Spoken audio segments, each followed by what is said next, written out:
Hello, everybody. Welcome back to Studio A. My name's JD Black, and I'm here with the Italian stallion of collegiate triathlon, Edoardo Leone. Eduardo, how you doing today?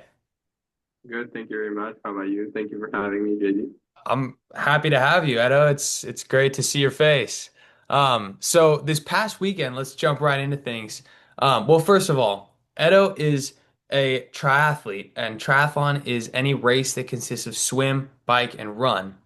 And there are three levels where there's multiple levels to it, but it comes in a lot of distances. So there's sprint distance, and then there's Olympic distance, which is a little bit longer, and then there's 70.3, which is a half Ironman, and then there's Ironman, and then you get into double Ironmans and crazy stuff like that.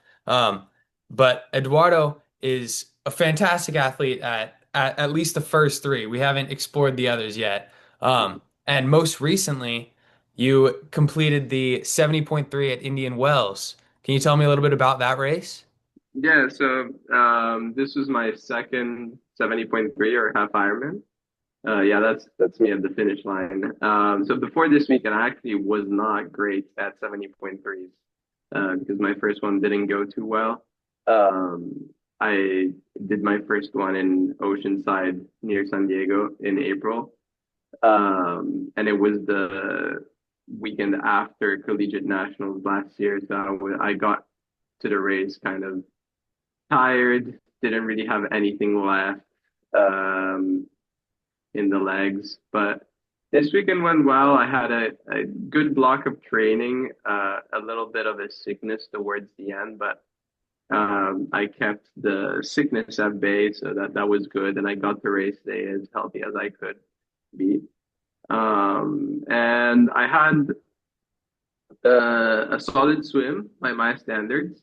Got out with the eventual winner, Sam Long, who he actually had a really good swim by his standards. Because the guy who got second place, Lionel Sanders, another really famous triathlete, if you're into triathlon, got out like 30 seconds behind us.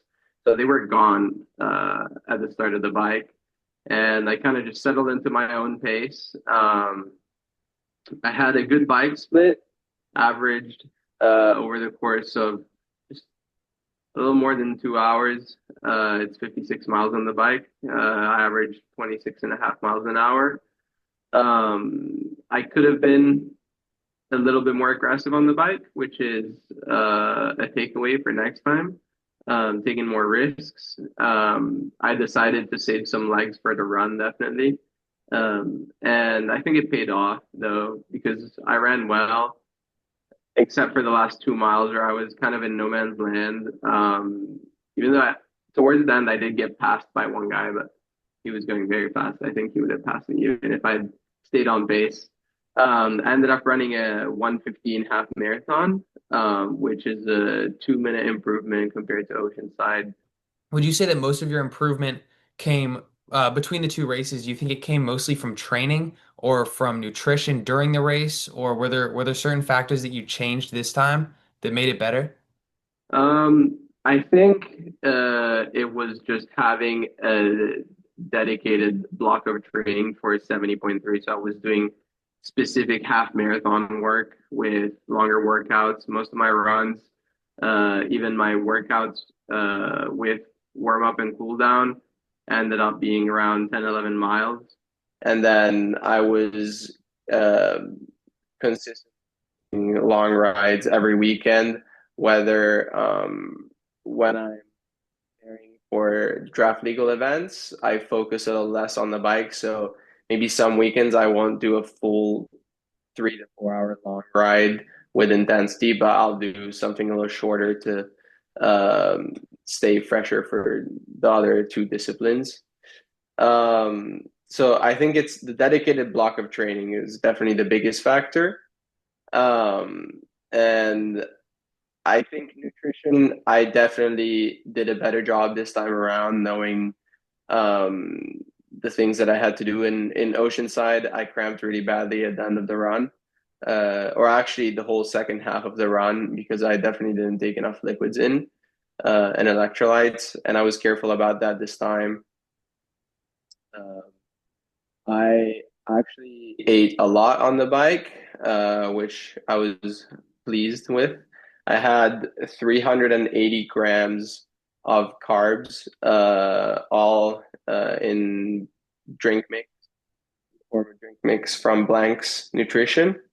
Um, and that's about 180 grams of carbs an hour, I believe, which is kind of like the upper limit for pros. I know some pros go up to like 200, but we're towards the upper limit. And then on the run, I had three Morton gels, so 150 grams of carbs in an hour and 15, about 120 an hour on the run. Wow. So after eating all that during the race, are you hungry afterwards? Like, do you have a big post race meal? Yeah, you're actually not as hungry at the end. I still went to the athlete tent and had like two burritos. But if you were to just like not eat, you probably wouldn't even finish at this intensity, or you would bonk and it would be miserable. And then you get to the end, and it would take you a while to replenish your glycogen storage. But yeah, I'm definitely not as hungry at, I did after 4 hours of racing. Yeah, for sure. Wow. So is there, so then do you also eat, what do you eat before the race, like the night before? Do you carb load, big pasta meal kind of thing, or? Yeah, so typically I'll try to eat something that I'm used to. So for me, being from Italy, that's Italian food. So pasta, clean pasta with like clean sauces, so no really heavy meat. But like pasta with tomato sauce, that's like the go-to. And some type of protein that is not too heavy, maybe.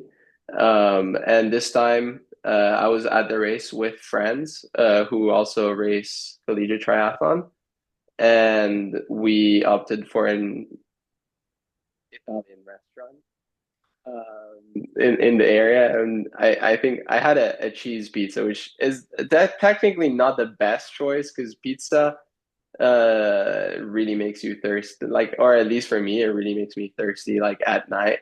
But thankfully, it wasn't that bad. Like I still got a good night's sleep, and it was a lot of carbs, so that was good.